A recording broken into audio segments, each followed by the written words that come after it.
విద్యాశాఖ plus IT శాఖ మంత్రి అయిన నారా లోకేష్ గారు గూగుల్ కంపెనీని విశాఖకు తీసుకొచ్చారు. ఏఐ డేటా సెంటర్ కింద 1,37,000 కోట్ల పెట్టుబడితో పెడతానంటున్నారు.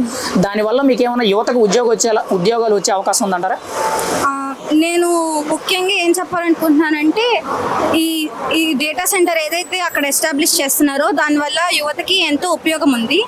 అది ప్రతి బీటెక్ ఇలాగా ఎనీ కోర్సెస్ టెక్నికల్ వాళ్ళకే కాకుండా డిగ్రీ వాళ్ళకి ఇంకా మిగతా ఆర్ట్స్ స్టూడెంట్స్కి వాళ్ళకి స్కిల్ డెవలప్మెంట్కి మాకు యూజ్ అయ్యే విధంగా ఉంటే మిగతా వాళ్ళందరికీ కూడా ఎంప్లాయ్మెంట్ జనరేషన్ ఇంకా రాష్ట్రం స్థితి మెరుగుపడే విధంగా మాకు రాష్ట్ర జీడిపి పెరుగుతుందని మేము ఆశిస్తున్నాము.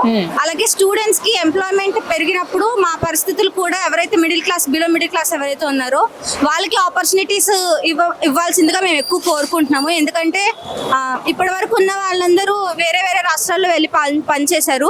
మేము ఇదే రాష్ట్రంలో ఉండి మా రాష్ట్రాన్ని ముందుకి నడిపించాలని కోరుకుంటున్నాం. అంటే ఓన్లీ గూగులే కాకుండా టీసీఎస్ కానీ అసెంచర్ అండ్ మెయిన్గా కాగ్నిజెంట్ కానీ సత్వా ఇలా పెద్ద పెద్ద ఎంఎన్సీ కంపెనీస్ అన్ని కూడా విశాఖ నగరాన్ని ఒక ఐటీ హబ్గా తీసుకురావడానికి తీర్చిదిద్దుతున్నారు. ఖచ్చితంగా దీనివల్ల యువతకి ఎంప్లాయ్మెంట్ కానీ మీరన్నట్టే జీడిపి గ్రోత్ రేట్ పెరగడం కానీ ముఖ్యంగా సిటీ డెవలప్మెంట్ ఇవన్నీ ఉంటాయంటారా?